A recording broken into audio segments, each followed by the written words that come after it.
Amen? Magandang umaga sa ating lahat. At tayo na po ay magsisimula na.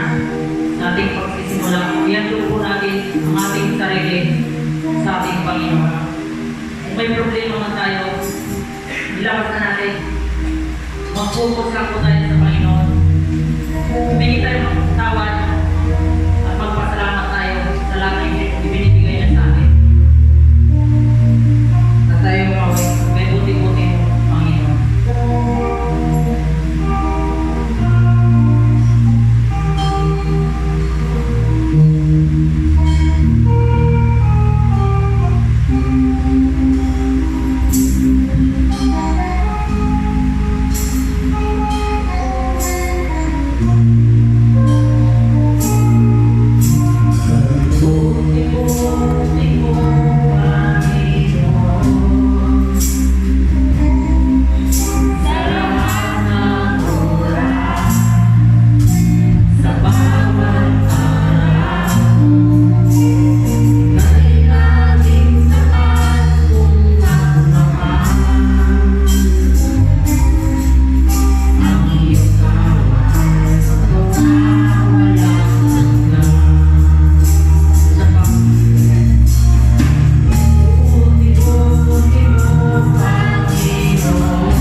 patuloy kong ipaunawa sa bawat isa namin ang mga salita, Panginoon.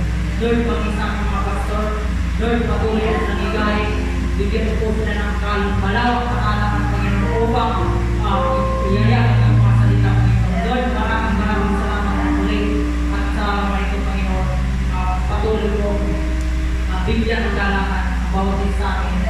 At Lord, ipadama mo, Panginoon, sa bawat isa ng iyong presensya. Lord, gamitin mo kami. Lord, narito po kami, Panginoon, upang humingi ng tawad at magpasalamat at magpuli sa iyo sa araw na ito, Panginoon. At ibinibalik po namin ang papuli at pasalamat sa Panginoon sa Kristo namin. Amen.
Ay para sa'yo.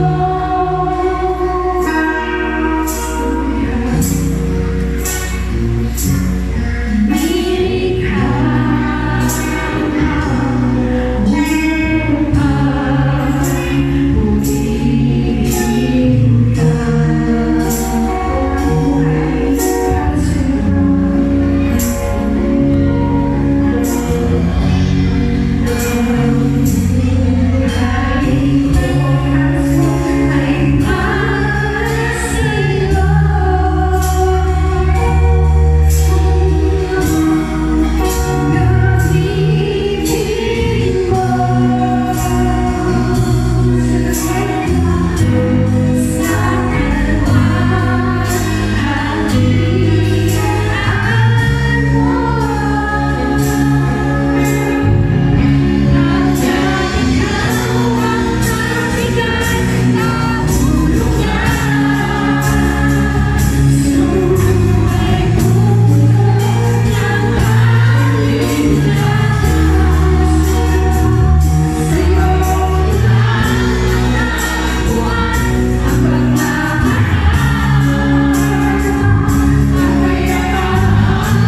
Amen. Ang lahat po ba ay masaya para sa Panginoon? Amen. So, magandang umaga muli. So, dadako po tayo kung sino po yung nais magpasalamat sa ating Panginoon. Meron po ba? Sinong gusto? Pastor Boy. So, ako muna. Mas maganda ako na lang. Kasi ako nandito sa ano. Ako po ay nagpapasalamat sa buhay na ibinigay sa akin ng Panginoon at maging sa trabaho, sa pag-iingat niya sa akin. At kahit may mga problema man, pero sabi nga nila, tuloy ang laban. So, pinapasalamatan ko ang lahat sa Panginoon. Yung mga magulang mo sa Mindanao, kahit may mga problema, pinag-pray ko lang. At yun lang. At nagpapasalamat ako sa Panginoon ng Kristo. Sino pa po ba? Mayroon pa? Amen. Surrender.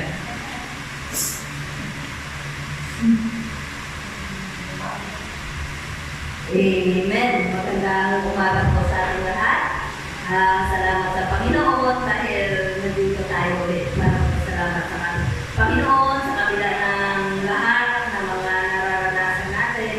Tunay po na ang Panginoon lamang ang siyang nag-iingat sa atin, sa ating gabay, naggabay sa lahat ng buhay natin. Tunay po na napakabuti ng Diyos sa kabila ng lahat na masin sa trabaho, na-stress ka.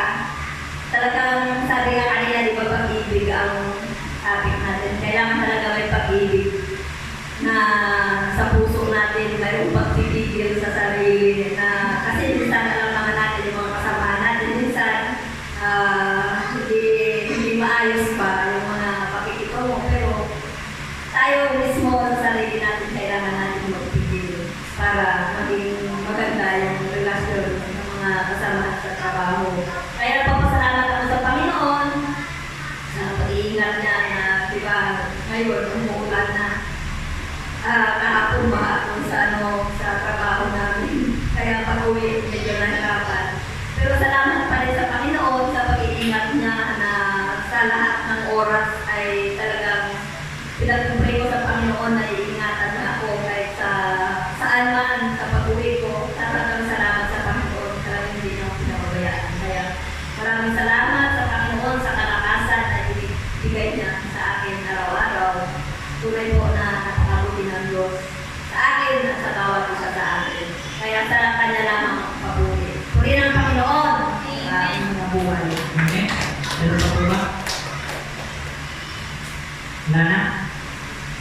tayo manalangin. Para sa ating mga patotoo, Lord God, maraming salamat po, Panginoon.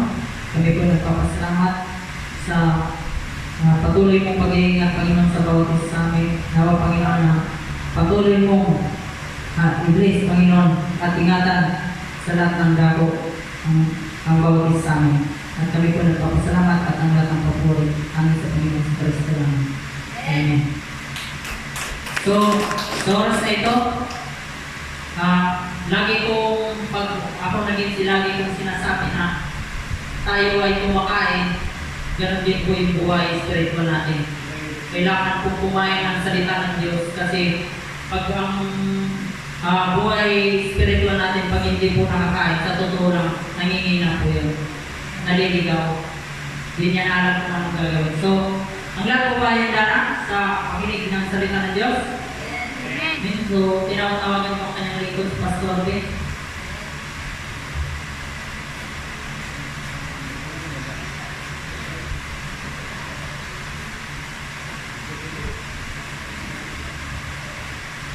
Amen. Isa po pala ng Panginoon sa lahat. Bagamat tayong lahat ay dumadaan sa trials, katulad na nangyari ngayon sa aming butibing kagawad, sa kahalit siya, na mamatay na ng isang araw, anong kahapon ng asawa ni kagawad ko. Kaya simpatiya natin, siyempre, makalungkot naman, dahil yan talaga ng tao na nakapagpapit. Yan na hindi na porque wala na siya para pupunin at mahihilo. Ito yung dadaan kami dyan tao. Kami dyan kasi kami niya.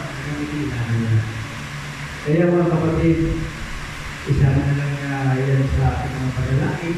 At tunay na tayong lahat ngayon ay nandito sa ating buong bahay panamahan upang purihin ang Diyos, pasalamatan at lahat ng bagay na ating natatanggap sa Kanya at pong bigyan ng kahalagahan higit pa sa lindo. Amen? Tayo pong lahat ay aawitan natin siya ng yung palagi natin ikaw. Panginoon, minamahal kita.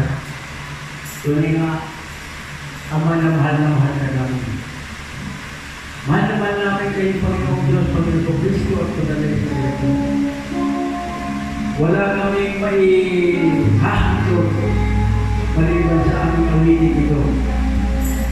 Sapagkat talagang sa sarili na kaming buhay, dapat ikaw po ay aming pangalan. Hallelujah.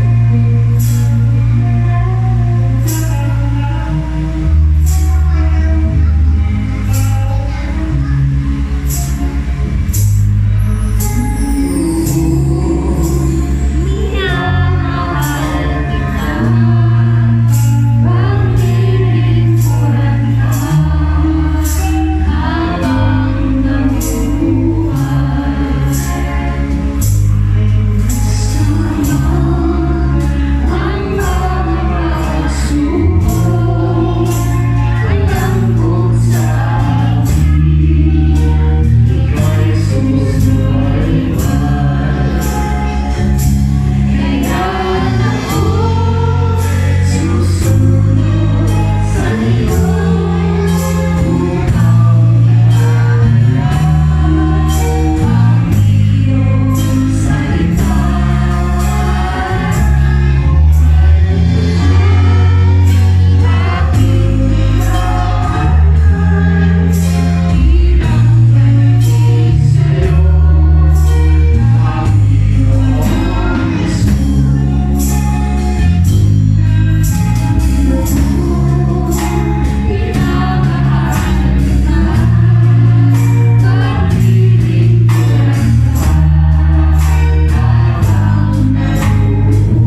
na inyong pinagkakaloob sa araw-araw. Salamat po sa pag-iingat sa aming buhay, sa mga sakit at karamdaman. Sa mga salot at mga kalamitan, pinipurin namin kayo at sa walang kapantay sa pamamahan sa lahat ng tao. Lalong-lalo na sa lahat ng mga nagtitiwala sa inyo. Ama namin Diyos, dahil po namin marinig ninyo itong aming nalaman. Kung kaya, nagmamakaabot ng inyong patawarin sa lahat ng aming mga kasalanan. Lilisin po ninyo ang aming puso at kaluluwa. At palutin po ninyo ng banal na dugo ng Panginoon sa Kristo ang bawat isang naririto kasama ng aming mga pamilya, ganoon din ang aming mga tahanan upang sa ang lahat nagnasamang espiritu ay mawala ng maging mapayapa ang aming buhay ngayon at pagpakailanman. Nagpapasalamat po kami na kahit kami patuloy na nagkakasala, ay patuloy pa rin yung kami pinakatawan, pinagpapala at iningatan. Panginoon, kami po ay lumululog at nagsusumaw na sana'y patubayan po rin mo kami sa gawain ito. At sana'y magtagumpay kami sa pamamagitan ninyo sa pangalan ng Ama, ng Anak, at ng Espiritu Santo. Amen and Amen. Hallelujah. Isang napakagandang umaga sa araw nito. Na bagamat sabi nga, hindi sa bilang ang ating pong pagsamba. Kundi, sabi nga, hindi sa quantity, kundi sa quality. Kasi ko na yung mabuti na talagang nakakalungkot isipin na para bang napapatunayan natin na totoo ang sinasabi na malawak ang daan patungo sa kapangkaman at napakatipot ang daan patungo sa kaluwalhatian.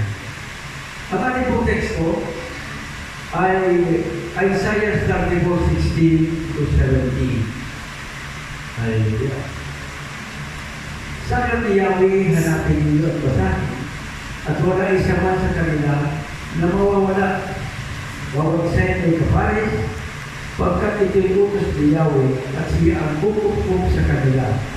Sa 17, si Yahweh na rin ang nagtakda ng kanilang tirahan at nagbigay na ang kanilang lugar, doon na sila titira magpakailanman.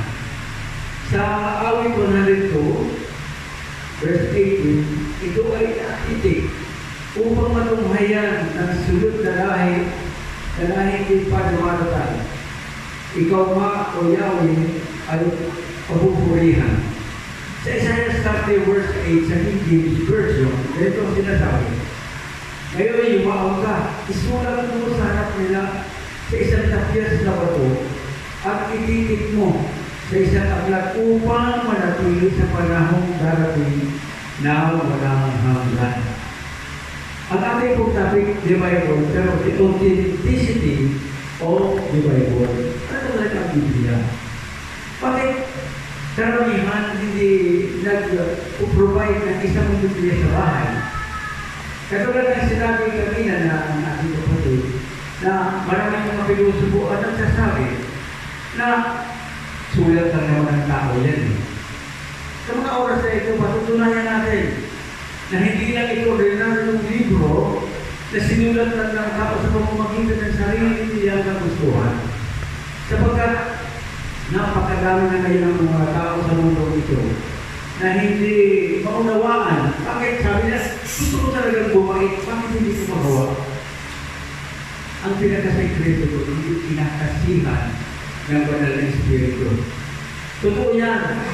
Dahil kung pinakasihan yung banal na Espiritu, ay tiyak na magsisikap yan na bumili man ng kahit isang Biblia upang ikabuhay na sapagkat iyan ang buhay ng bawat isang tao. Iyan ang salalay ang ating buhay na walang hanggan. Sabi nga dito, what is the Bible? Ang Biblia ay naglalaman ng isipan ng Diyos, kalagayan ng tao, paraan ng kaligtasan, kaligayahan ng mananampalataya, at kapahamakan din ng mga magkasalanan. ang mga kautusan ay dapat maisasatuparan. Ang mga kasaysayan at hulat ay totoo. At ang mga pasya ay di nagbabago. Basahin ito upang maging matalino, paniwalaan upang maging matiwasay ang pamumuhay, at ipamuhay upang maging banal. Nagkalaman ito ng liwanag na patnubay, pagkain nagpapalakas at kaaliwang nagpapaligaya. Nabubuksan ito ang pintuan ng langit at nabubunyag at nalalantad ang panganib sa impyerno. Ang Panginoong Jesucristo ang pangunahing paksa nito. Kabutihan natin ang layunin at kaluwalhatian ng Diyos ang adhikain. Dapat mapunin ito ang ating alaala, maghariin sa ating puso upang patnubayan ng banal na Espiritu. Basahin ito ng may pagdilidili ng maligit na may panalangin. Ito ay bukal ng kayamanan, espiritual na susi ng kaligtasan. Nakasal dito ang pinakamataas na katungkulan at paglilingkod ninuman ay gagantipalaan. Ngunit nasusulat din dito ang mga sumpa na nakalaan sa lahat ng hindi nagpapahalaga sa kanyang nilalaman. Ang Biblia ay kinasihan ng Diyos at hindi ito mauunawaan ng sino mang hindi kinakasihan ng banal na Espiritu. Amen po ba? Naiintindihan pa natin yung ating pong nakasulat na napakiksi pero napakahalaga. Totoo po yan. The Bible is the book of life, inspired by the Holy Spirit that balances our lives, the life bearer, and the epistle of God. Ang sabi nga dito, iyan ang aklat ng buhay. Inspired o kaya inasihan ng Holy Spirit, binabalansin natin ng Diyos ng Biblia ang ating buhay. Bakit binabalansin? Dahil dito nakasaad ang good manners and right conduct dito sa Biblia. Sabi dito, life bearer. Ang mga sabi ka, mabuting balita, hindi masamang balita, ang mga nakasulat dito. May nakasulat dito na sinasaway, nagpakalita ng masama, katulad na halimbawa, ang sabi ng isang talata na sa Jeremiah 28:9, na sino mang magpalita ng negatibo o ban, hindi katapahamak ng kapwa ay parurusahan. Katulad na ngayon, ang sinasabi silang fake news, natatakot ang tao. Pag natatakot ang tao, tiyak. Ang sabi ng Bible, siguradong parurusahan. Ang sabi sa 2 Thessalonians 1:6, ang lahat ng nagpapahirap sa inyo ay tiyak na parurusahan ko. Napakaganda ng talata na yun doon sa mga tao na panalo. Panay ng ginagawa, takutin ng tao. Hindi mo palitan ng mabuti na ikabubuti ng buhay dito sa lubok hanggang sa langit. Hindi pinabalita po yan. Therefore, ang sabi nga doon natin, aklat ng buhay. Basahin natin ang isang talata sa Pahayag 20:12. At nakita kong nakatayo sa harap ng trono ang mga namatay maging dakila at maging hamak at binuksan ang mga aklat. Take note, mga aklat. Yan. Binuksan ang isa pang aklat, ang aklat ng buhay. Pinatulan ang mga patay ayon sa kanilang ginawa, gaya ng nasusulat sa aklat. Dito dapat natin baka sabihin ng iba, may aklat pa rin ba sa Biblia? Ang sinasabi dito, mga aklat binuksan upang hatulan. Sino yun? Yung mga hindi nakasulat sa aklat ng buhay. At yung isa, ang pinakamahalaga, yung isang pang aklat. Yan, sabi yan. Binuksan ang isa pang aklat, ang aklat ng buhay. Pinatulan ang mga patay ayon sa kanilang ginawa, gaya ng nasusulat sa mga aklat. May mga mapapansin tayo, mga aklat, mga aklat kung saan nagkasulat ang ating mga pangalan. At ang isang aklat ay ang Biblia. Kung bakit? John 12:48. May hahapon sa sino mang magtakwil sa akin at hindi tumanggap sa aking mga salita. Ang salitang ipinapahayag ko ang hahatol sa kanya sa huling araw. Iyon po ang sinasabi. Ang ibig sabihin, napakahalaga ng salita ng Diyos. At saan na babasa talaga yun? Siyempre, nasa Biblia. Ngayon, saan mo babasa sa Romans 1:16? Hindi ko kinahihiya ang salita ng Diyos sapagkat iyan ang kapangyarihan ng Diyos sa ikaliligtas sa bawat isa. May sinabi pa dyan sa Hebrews 4:12. Ang salita ng Diyos ay matalas, hindi pa sa double-edged na patalim. Tumatagos sa pinaghahakian ng kaluluwa ng kasukasuan. Ang ibig sabihin niya, for the word of God is living and active, sharper than any two-edged sword, piercing the division of the soul and the spirit, and of joints and of marrow, in discerning the thoughts and intentions of the heart. Mapapansin nyo yan, na may makikita ka doon na matalas, two-edged sword. Yung pinagsasabi doon, kasukan, pinaghahatian ng kaluluwa at ng pinaghahatian ng kaluluwa at ng espiritu. Tandaan po natin na ang kaluluwa binabanggit dito, yung ating katawang lupa. Kaya kasi sinasabi ng pagkain ito ng ating masapat sa Matthew 4:4, ang pagkain ng ating katawan ay dalawa. Pagkain spiritual at pagkain din material. Bakit? Ang pinakamahalaga, pareho.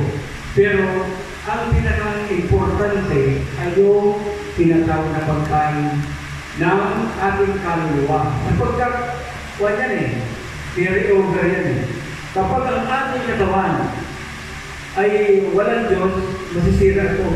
Sisirain natin ang ating buhay dahil hindi natin alam. Kaya nakalagay doon sa Oseas 4:6, my people are destroyed because of lack of knowledge. Dahil sa kawalan ng kaalaman, kakulangan ng kaalaman na nakalagay doon. Bakit kakulangan? Mapapansin natin. Tanungin mo ang isang tao, pwede clear ba kayo sa bahay niyo? Sasabihin naman, ay wala po, meron mo kayo binibigay.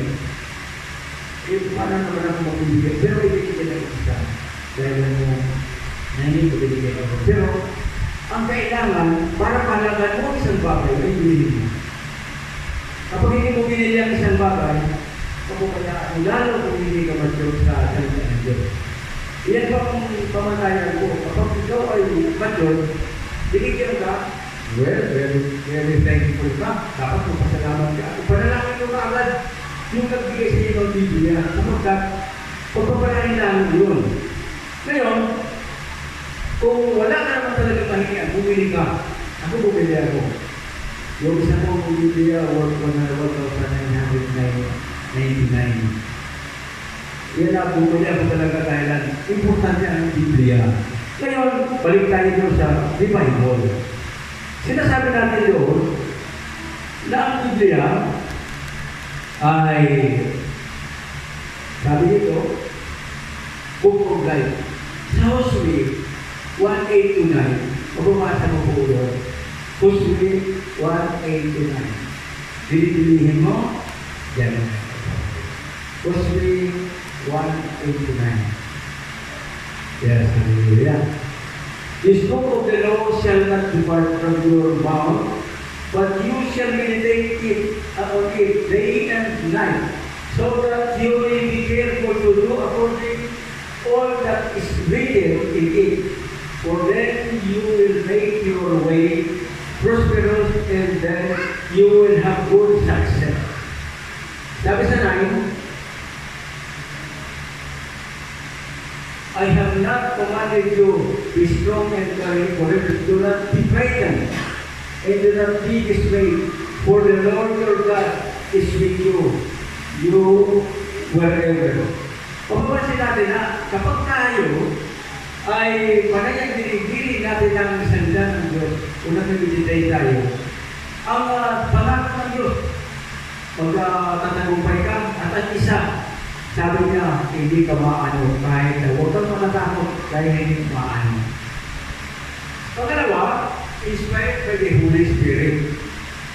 Ito, isa sa pinakamahalagang bahagi ng ating pinag-aaralan. Bagamat ito ay hindi pinapansin na karamihan, na ito ang isa sa pinakamahalaga. Sa 2 Timothy 3:16, nakalagay doon sa 2 Timoteo 3:16, everyone, yan. All scripture is read out by God and profitable for teaching, for reproof, pagsasaway, for correction, and for training in righteousness. Mapapansin po ninyo na dito sa una, read out by God. Yan ang nagsagot na doon sa kapitulo sa sinasabi ng kapitulo na isulat lang naman ng tao yan. Pero nakalagay is part of the spiritual by through Holy Spirit by God. Ang Diyos mismo ang nagpasulat niya. Bigyan natin ng ebidensya. Hebrews 1:1 and 2. Bigyan natin ng ebidensya. Hebrews 1 verses 1 and 2. Ayan. Long ago, at many times and in many ways, God spoke to our fathers by the prophets. And number 2, but in these last days, He has spoken to us by His Son, whom He appointed heir of all things, through whom also He created the world. Pansin natin mabuti na noong araw, nagsalita ang Diyos sa mga ninuno, mga propeta. Pero ngayon, nagsasalita pa rin ang Panginoon sa pamamagitan ng kanyang anak na ipinagkatiwala sa Holy Spirit. Kaya nga mayroon tayong tinatawag na blasphemy. Ano yun? Ang sino ang nagbaliwala. Sinasabi yun sa isang talata sa 2 Thessalonians, 1 Thessalonians 4:8, ayun, nakalagay doon, na ang sino mang humahamak sa salitang ito ay nagkakasala hindi sa tao kundi sa Diyos. Nakalagay doon, nakakatakot pero hindi pinapansin ng tao na sino mang magbaliwala sa Biblia ay hindi nagkakasala sa tao kundi sa Diyos. Kaya ito na ang isang bagay na awakening. Ito na ang pagising sa mga tao na magkaroon ng interest sa Biblia sapagkat sa panahon ngayon na nasa pandemya tayo, maski wala sa pandemya, ang lahat ng tao na makamatay. Ang sabi nila, bahala na Diyos kung saan ang mapunta. Pero iba, pag sinasabi natin kung magkakaroon ka ng assurance in salvation. Amen. Napakaganda po ba siya na mawala naman sa mundo ito. Kayo may kasulat sa salvation. Ano ba? Saan ba matatagpuan ng mga bagay niya? Sa Biblia pa rin. Sapagkat ang pinag-aralan ako na sabi ko, ang authenticity ng Biblia at ang realidad ng propesya ng Biblia ay walang sinasabi na pagulaanan. Lahat ng mga hinula ng Biblia nangyayari. Isa lang na example yung pinatawag na nabuhay sa Bethlehem sa Panginoon Kristo. Nakasulat na yan sa Migas 5:2. Nakasulat na yan. Kaya yung mga nangyayari ngayon, pinakasulat na rin yan. Yung mga pandemya yan. Mabuti nga hindi pa tayo umaabot doon na yung nanay kakainin ang kanyang anak.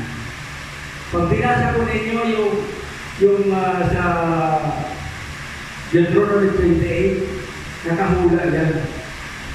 Na yung nanay magiging masyado ng magkasarili. Dahil sa pagkapanganak ng sanggol niya, kakainin yung mga inuman. Pagkatapos kakainin na yung anak niya. At hindi manubigay hindi tayo dumarating. Pero dumating na sa atin ang halos lahat ng parusa, pero hindi pa nagbabago ang tao. Hindi pa nga ang tao nagkaka-interest na magkaroon ng Biblia. Ito paano ba kayo sila pupunta sa simbahan kung hindi nga nila maintindihan? Kaya kailangan ng mga tao may tinatawag na IEC. Ano po yun? Information, Education, and Communication. At matatagpuan namin yan sa mga simbahan at sa Bible study. Hindi naman yung pinag-uusapan sa sabungan. Hindi naman yung pinag-uusapan sa tambayan. Dahil hindi kakasihan ng Holy Spirit, dahil kinakasihan ng Holy Spirit ang mga salita ng Diyos kung sa tama na lugar. Katulad ng sinabi doon sa isang talata sa ikalawang kronika na sa lugar na ito, a place by God, na dito pakikinggan ng Diyos ang mga dalangin ng tao. At iyan po, dahilan sa kawalan at kakulangan ng kaalaman ng karamihang tao, binibigyan ko ng filosofiya yan. Ano? Hindi ko isa na kung pwede. Mas dito ko sa harap ng baboy ko pwede. Kaya nagkakaroon ng kasalanan, hindi nila alam ang kasalanan na yun ay may katumbas sa parusang kamatayan. Sinasabi na sa 1 Corinthians 2, 13 to 16, na hindi maintindihan inuman ang laman, maintindihan ang laman at ang espiritu, maintindihan lang sa pamamagitan ng espiritu. At sinasabi po yan sa 2 Peter 1, 20 to 21, na hindi maaaring maintindihan ang salita ng Diyos, ang Biblia, hanggat hindi kinakasihan ng banal na espiritu ng isang tao. Ngayon, bakit? Totoo po yan. Halimbawa tayo may naalala ko. Pag binasa mo ang Kawikaan, sa verse, chapter 30, verse 1 to 4, iba ang 5 and 6. Iba ang nagsulat doon, saka sa 5 and 6. Ang ibig sabihin, hindi talaga maintindihan kung wala gabay ng banal na espiritu. Iyan po ang pinapatunayan lang ng Biblia na iyan may kanya-kanyang lugar na doon sa ating teksto. Kung may kanya-kanyang lugar yan, nahanapin ko lang ang nagkukulubulay unang tinatawag na nagkukunik sa bawat isa. Lalo na sa teksto, dapat mag-connect doon sa kabuuhan ng aral. Hindi kailangan yung persuading, yung mga isigaw ka kung ano-ano ginagawa mo. Dahil ang sabi ng Biblia, dapat huwag gawing biro ang salita ng Diyos. Napaka-ganda ng turo ng Diyos. Kung pero na tayo sa ibang bagay, huwag lang yung tungkol sa Diyos.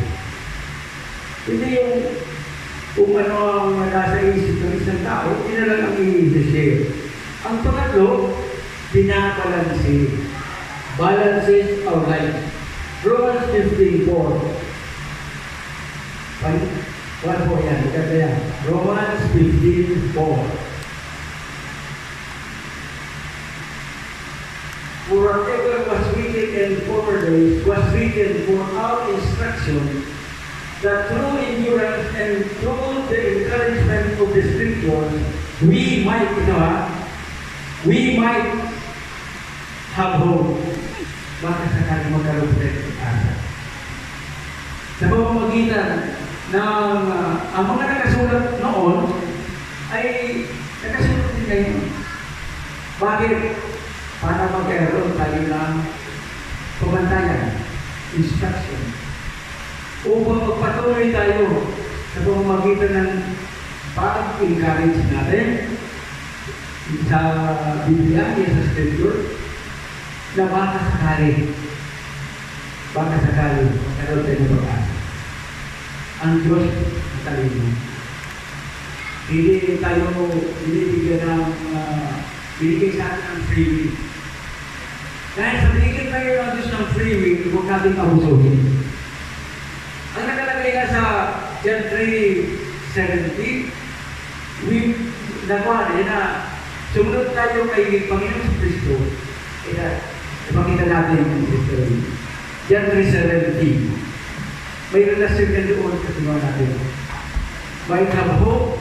Dito naman, kaya tayo hindi tayo pwede mag-claim ng one same solution. Bakit? Hindi yung binabasa ng karamihan na Ephesians 2:8-9, dapat ituloy yun at saka yung Tito 3:5-8. Ito na.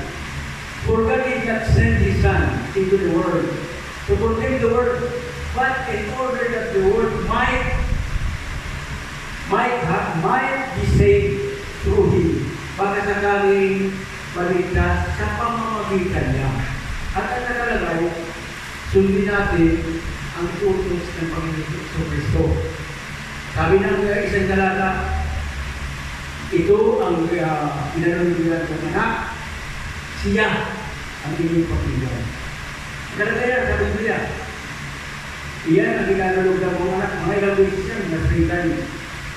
Siya ang sundin niyo. Kaya napakahalaga ng papel ng ating Panginoon Kristo. At kung bakit, sa creation pa lang, nakalagay na po yan doon. Sa creation pa lang, may nakalagay na doon na lalagyan natin ang tao na kawangis natin.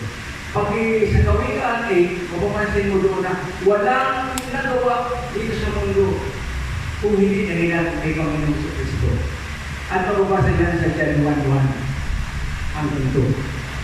Na walang nalikha dito sa mundo ito kung hindi sa pamamagitan ng ating Panginoon Kristo. At dahil yan, mag-isip na lang tayo, bakit kaya siya pa ang nagsakripisyo na namatay siya sa krus? Siya na ang pwede lang. Siya na ang dahilan kung bakit nalalang ang tao. Kaya, kung isipin na natin, bakit sa kaya na? Wala natin, hindi natin ang kundi na binibigyan. Hindi ito tinatawag na hikarin, pero ito ang tayo. Maaari na, sabi ng Panginoon. Ganito, sabi ng Diyos naman. Hindi mo nalilin. Hindi dapat magsakripisyo ka. Dahil nagkasala ang hinuli mo, na ako naman ay kung ang may lalang. At ang nagkakuha doon, hindi tayo roon pagkakot ngayon. Napakaganda ng ating pagkatao sapagkat binigyan tayo ng free will ng Diyos. Sabi sa Deuteronomy 13 verses 15 patuloy, sinasabi doon na nasa sa inyo na yan kung nakapiliin nyo. Ipabuti, masama, pero may payo siya, piliin nyo yung mabuti. Sapagkat doon na nakasalanan buhay na walang hanggan. Sabi ng like Peter, sa 1 John 1:4-9.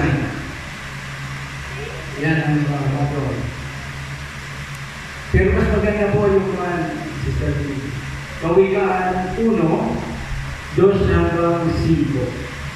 And we are writing this thing so that our joy may be completed.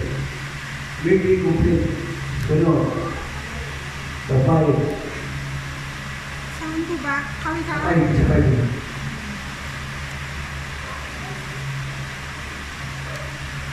Napaka-ganda ng mga binabasa natin na hango sa Biblia talaga. Sabi naman, this is the message we have heard from Him and proclaim to you that God is light and in Him there is no darkness.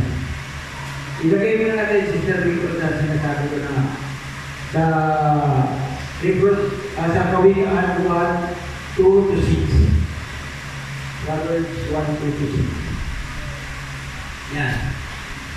To know wisdom, ito po ang Biblia, to know wisdom and instruction, to understand word of insight. Number 3, to receive instruction in wise dealing, in righteousness, justice, and equity. The 4, to give prudence to the simple knowledge and discretion to the youth. Number 5, let the wise hear and increase in hearing, and the one who understands obtains guidance. Napakaganda. Sige mo po yan, na pag binasa mo yan, sa pinakaroon ng pagong ng Kawikaan 1:2-6, hanggang 5. Ang mapansin mo doon na halos lahat na eh. Lahat na doon ang sabi sa Tagalog, gusto kong basahin sa Tagalog. Pero, napakaganda kasi dito eh. Sabi dito, sa pamamagitan dito ang tao'y magkakaroon ng karunungan at pag-unawa sa salitang puno ng aral ng buhay. Kaya yan, itinuturo nito ang matuwid na paraan ng pamumuhay, katuwiran, katarungan, at katapatan. Mabibigyan nito ng talino ang mga walang karanasan at ang mga kabataan ay matuturuan magpasya ng tama. Sa pamamagitan nito, lalong tatalino ang matalino at magiging dalubhasa ang kakaunti ang kaalaman. Wow!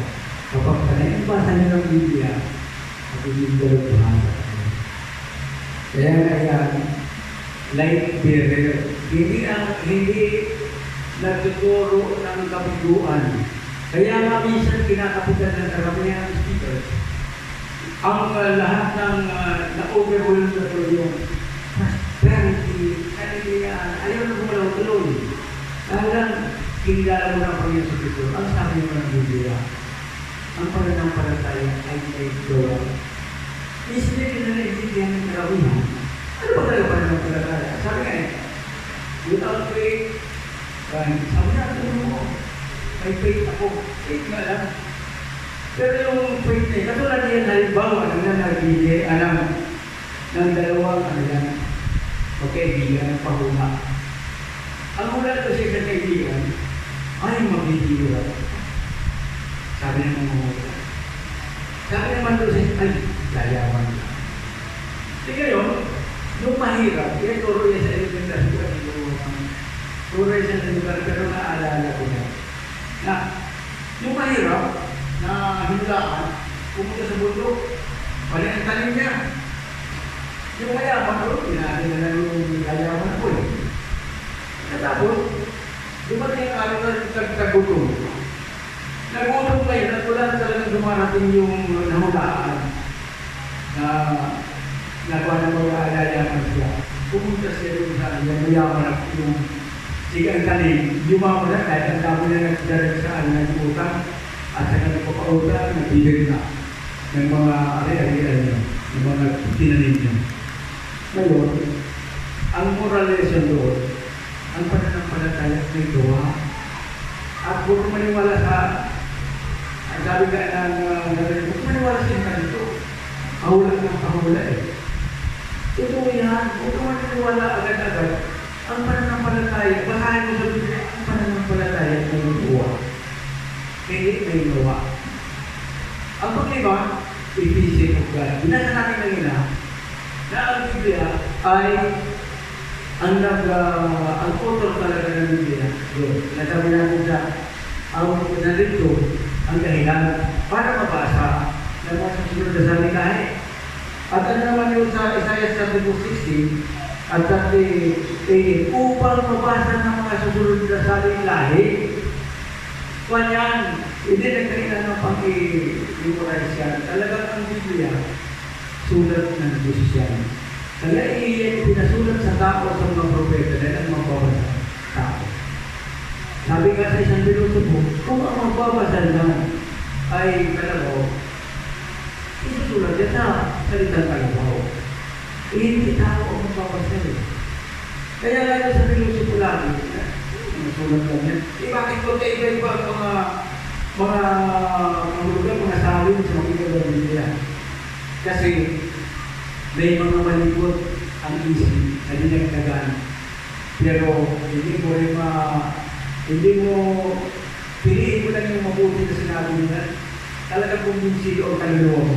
Ngayon, kung talagang gusto mo natin na magsulit, mayroon tayong mga salin. Yung mga dati, pag nakakita ka ng dati na hindi mo madala sa bahay mo, basahin mo doon sa museum. Totoo mo yan sinabi doon sa Biblia na nagulong. Katulad na nito sa awit, kawikaan ba yun sa ako? Ang nakalagay doon, kapag yung isang tao daw, nagnakaw kami sa magandang salita, kahit na pampulot sa tiyan, nagkasala. Pero, sinabi pa sa King James Version, na kapag ang isang tao na gutom at pagkatawa kumain doon sa isang lugar, yan na, hindi siya nagkakasala. Pero, huwag mong pahuhuhi. Like, ito iba yung babayaran. Yan, hindi masama kung yung katawan mo punin mo ng para mabusog ka. Sabi, kasi na mayroon na tayong education dyan, sa Chronicle, sinasabi na, iwanan mo dyan ang mga uhay pa. Dahil ang Diyos mo na maaway. At talagang hindi tayo pantay-pantay na pinangat ng Diyos. Tingnan mo na yun. Maski ang kamay natin. Hindi pa pareho yan. Kaya may mahirap at mayaman. Ngayon, kaya binigyan ng pansin ng Panginoon yung mga mahirap. Mahal na mahal ng mahirap. Ngayon, hindi masisitihan yan kung hindi ka para sa Biblia. Hindi mo ba sa yan? Kaya, yung mahirap na matino, yung ang matino sa pamamagitan ng pananampalataya sa ating Diyos. Ang ating pinag-aralan ay napakahalaga sa napakahalaga. Ang Biblia sa bawat isang kabulo sa mundo ito. Napakahalaga yan. Dapat may Biblia tayo. Ngunit ang tanong, maiintindihan ba natin ang ibig sabihin ng Diyos? Sinasabi ko sa binasa natin sa 1 Corinthians 2:13-16 at saka sa 2 Peter 1:20-21 na walang makapagpapaliwanag sa mga salita ng Diyos kung hindi kinakasihan ng banal na Espiritu. Ang problema ngayon ay paano tayo kakasihan ng Espiritu Santo? Paano? Yan. Yan ang malaking question. Ang lahat ng bagay ay may proseso. Unang-una, maniwala tayo ng Diyos. 11 ng Hebrews na sapagkat hindi natutuwa ang Diyos, hindi mabibigyan ng kasiyahan ng Diyos kung hindi tayo naniniwala sa Kanya. Pangalawa, sabi dito, tanggapin ang Panginoon sa Kristo upang maging anak ng Diyos. Yan. Yan ang napakaganda na hindi ko ba? Yan na Yan 1:12-13. Yung 12, pagtanggap ng Lord, pero yung 13, napakaganda na. But all who did receive Him, who believe in His name, He gave the right to become servant of God. 13, who were born not of blood, nor of the will of the flesh, nor of the will of man, but of God. Iyan ang hindi na ng karamihan. Na hindi kasi nagpaliwanag ng Moses. Sabi na natin, dapat may edukasyon at informasyon. Ang ibig sabihin ng simple lang eh. Ang hindi tayo, kapag tayo pinanganak ng ulit, yung nabagay na yun, hindi naman yung gawa ng tao. Katulad ng sabi nga ng iba, wala na yung maging tao eh. Pero mahirap magpagkatao. May puntos yun, pero hindi naiintindihan din. Kaya kapag magiging magkatao, yun ang isang bagay na hindi yung gawa ng laman ng Espiritu Santo yun. Yung Espiritu kumakasi sa atin. Kaya ang sabi doon, sa verse 30 hanggang 16 ng 1 Corinthians, ang laman ay laman. Ang spiritual na bagay ay maiintindihan lang sa pamamagitan ng bagay na spiritual. Napakaganda na pinag-aaralan, pero dito lang natin ko. Doon sa mga pinupuntahan ko, pagdating sa talagang Word of God, pinaatok na lahat. Antok siya. Pero, hindi masalamat ako, very activity kayo na. Di ngayon, sa natunawaan natin, na tayo hindi pinanganak sa akin. Magkakaroon tayo ng banal na takot sa Diyos. Mga aral 12:13-14, yung Ecclesiastes, yan 12:13-14. Iyan ang isipin pa niya, iyan ang ating obligasyon. Ito, Babasahin natin. The end of the matter, all has been heard. Fear God and keep His commandments, for this is the whole duty of man. Kaya palang one, for God will bring everything into judgment, whatever secret thing, whatever good or evil. Hindi tayo manago sa Diyos. Ang tungkulin natin, matakot, banal na takot, at sumunod sa kanyang utos. Ngayon, ano kanyang utos? Ayan. Ang utos sa atin, upang maging anak ng Diyos, isa sa proseso ay pagpapaulis. Kung naniniwala ang mga tao, sabi dito, sa John 3, ito maganda, basahin natin dito. John 3 to 7. Ganito ang proseso niyan. Jesus answered him, truly I say to you, unless one is born again, he cannot see the kingdom of God. For verse 4, because it was a great, how can a man be born when he is old? Can he enter the second time into his mother's womb and be born? Yeah. Sometimes sinabi, and Jesus answered, truly, I say to you, unless one is born of water and the Spirit, he cannot enter the kingdom of God. Kasi, that which is born of the flesh is flesh, and that is who is born of the Spirit is spirit. The number 7, do not marvel that I said to you, you must be born again. Ang nakalagay sa Tagalog, lahat kailangan ipanganak ng Espiritu. Lahat. Ngayon ang tanong. Ito pa naman, sabi niya, yung mga hindi na bautismuhan. Ang nansya to, kung ang mga hindi saglaw ng kautisan, ay hahato na ng Diyos ayon sa kanyang budhi. Kaya may pagkasa pa rin yun ng mga hindi kung hindi nakarinig ng aral ng Diyos. Pero kung nakarinig ng aral ng Diyos, pagigit pa rin ang puso, ito tayo ginagawa. Kung yan yung tinatawag na requirement. Requirement, yung magpapagos mo upang maging anak ng Diyos. Kaya sinasabi sa unang Pedro 3:21, nakalagay doon, dahil namin tubig, di ba? Nakalagay doon, ang tubig ay hindi panghugas ng sinatawag, kundi panghugas ng kasalanan. Ganito ba yan? Kapag tayo ay maligo sa na wala naman tayong intention, hindi naman tayo magpapautismo. Kapag naligo tayo, doon na lang natawan natin yun, ang inaalis natin.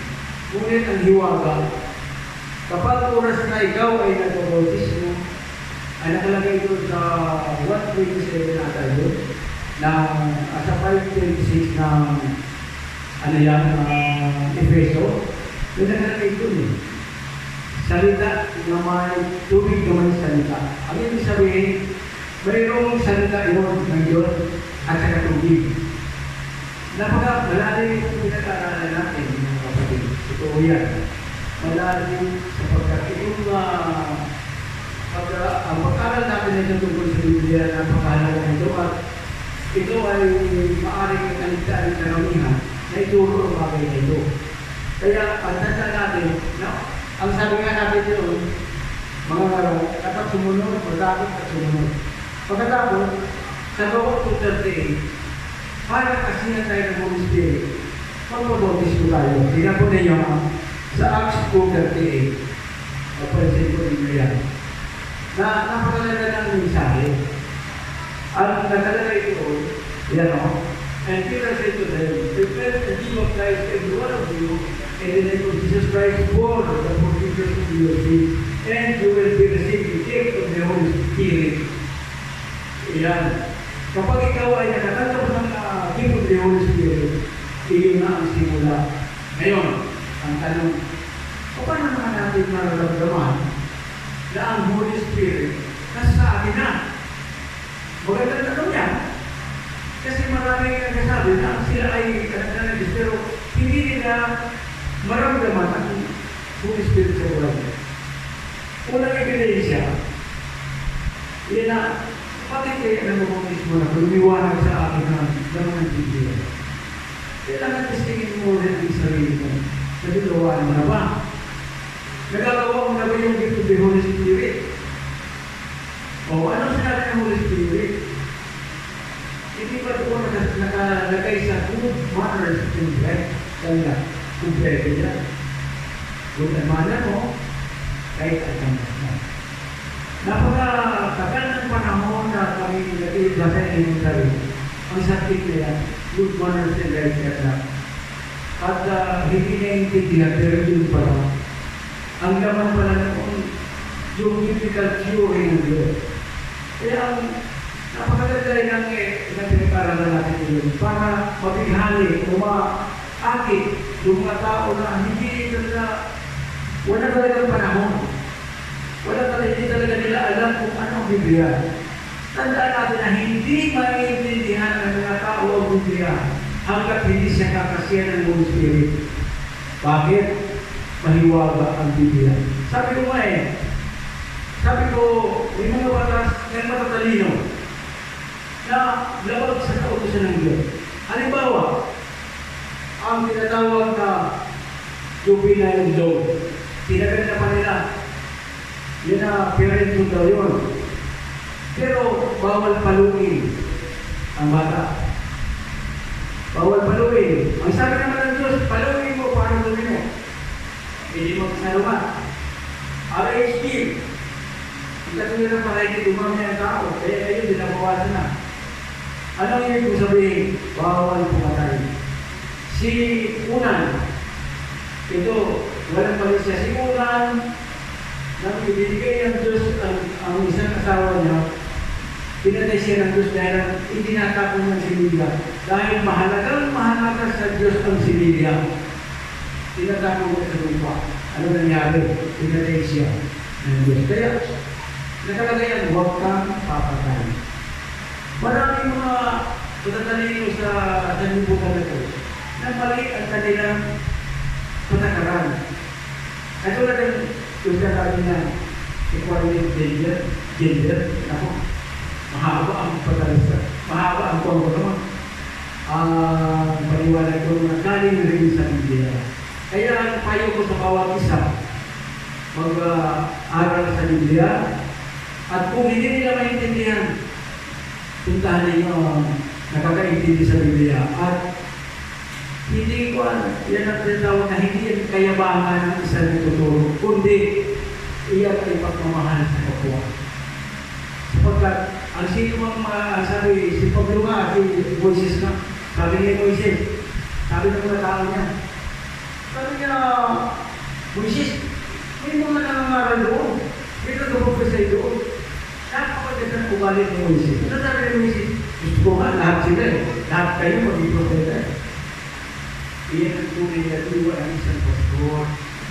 Ang isang pastor hindi nagsasabi na ako ang pinakamagaling.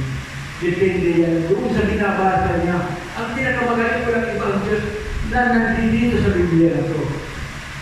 Kung bakit naman ginagawa ng mga pastor na pinasiya ng Holy Spirit, nasawayin yung mali, sapagkat ayaw niya na maligaw yung mga tao.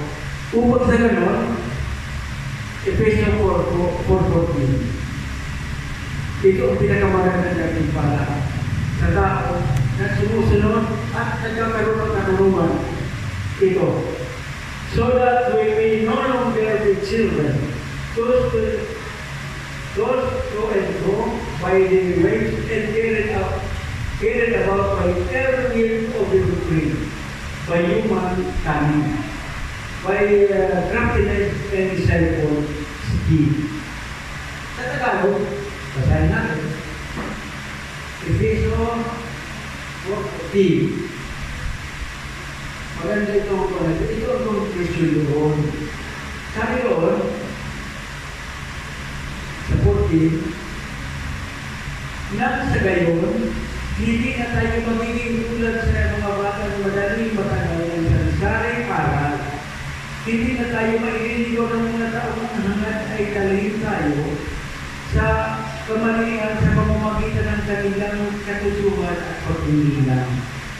Kapag ikaw pala ay Wilbert, alam mo ang laman ng Biblia? Hindi ko maililigaw yung laman. At may mga questionable na mga bagay na itinatapos sa iyo, madali mo mapatunayan sa pamamagitan lang ng pagbabasa ng Bible. Ang nangyari kasi, mayroong mga tao na tinutuloy sa yung pastor. Katulad sa akin nangyari yan. Kaya na, tinutuloy sa nila, nagtatanong sila, hindi ko malaman kung ang intention nila natuto o ang intention yan na para mag-ipahiya. Ang ginawa ko, sige, tanong ka. Pero correct ka lang din sa'yo. Sa una pa lang natanong pangalawang tanong, na binasa ko sa Biblia ang gagagutan, ako naman ang nagtanong. Sabi niya, nagmamagalit ka rin. Ang ibig sabihin na gusto lang nila na iyan na bang ipahiya ang isang tao, pero ako open po ako dyan. Ang sa amin lang po, ganito. Kaya ito sinasabi ko na mga bagay na ito nagtantuhan sapagkat ito ay pagmamahal. Pagmamahal ko ito sa mga tao na baka sakali yung mga tumutuligsa at saka yung nagbibigay sa tungkol sa mga bagay sa Biblia ay magkaroon din ng pagkakataon na matutuloy. Kasi ang puso ko, pusong katulad ng kay Moses. Gusto ko lahat maging pastor para masaya ang buhay sa langit. Ang problema nga sabi ng mga nagal, ito na mali. Gusto ko hindi ito mga nagal yun. Sa mga nagal may sinasabi ko, chapter niya, ito na ito eh. Na ang sabi niyo doon ay ito. Ang sinasabi ko, magkapangyarihan ng karunungan kaysa lakas. Ngunit, ang karunungan ng mahirap ay hindi pinahahalagahan at ang mga salita ito hindi pinapansin. Ito yan. Pag ang buwan sa ating mga milyonaryo, nagpili tayo lahat bulat na ang kaninyan. Yung lupaat kaya, ano nangyari ko sa kwento yun? Napahama yung bayan dahil lang sa hindi pinakinggan yung mahirap at kulang yung sa piling na pinakakalan. Eh mga kapatid, isa rin natin sa isip natin. Isang moral lesson. Huwag tayo basta-basta humusga sa mga kasi yan. Bago mangyari sa atin, yung mga nangyari ng araw na namatay sila, pinatay sila ng puso dahil tinutula nila yung pastor. At sana, ang isang bagay na gusto ko, na sana kasihan ng Espiritu Santo na ang bawat pamilya magkaroon ng Biblia. Ang Biblia ang mapa ng ating buhay. Amen? Napakaganda po ng ating ito at ay kung natin mananalang. Ngayon namin po, maraming salamat po sa iyong patubay. Salamat po sa Banal na Espiritu na patuloy na lumabagay sa bawat isa. Tunay na Panginoon na naramdaman ko Panginoon ang iyong presensya sa kalagayan ng lahat. Sapagkat ang simbolo po, sila na po ang ising habang sila po ay ibigay. Panginoon Diyos, andito po ang iyong mga saliksting mo po ang kanilang mga puso at bigyan mo ng kalakasan. Nang Banal na Espiritu mo, karoon sila ng puma, nang Banal na Espiritu sila ng mga puso at buhay. At upang sila ang kanyang Panginoon, maging sila mga leader by example na kanilang mga lugar. Lalong-lalong na patuloy sa panahon. Napakahirap Panginoon ng buhay. At iyan po ay tatap namin sapagkat ang iyong pagsubok ay hindi mawawala dahil mahal na mahal mo kami. Pero Panginoon,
po ang nasunod. Bukas sa rutin yung lumbari ko sa church. Karoon po tayo ng prayer meeting. Manalangin po natin mga ating pong church. Alam po tayo bigyan ng Panginoon pagkakataon na magkaroon po ng mga pagkakayo, pagkakayo study. So, yun po sa mga kapatid ko na nasa mga pagkakayo study, magsakilan po kayo. Gagawin po natin yun sa kanto ng trabaho sa gabi. So, alas 7 po ng gabi. Sa oras na po, hindi po natin patatagalin. No? Kung nais po ninyo na magkaroon po ng Bible study sa ating po mga kahanan, ay gawin po natin.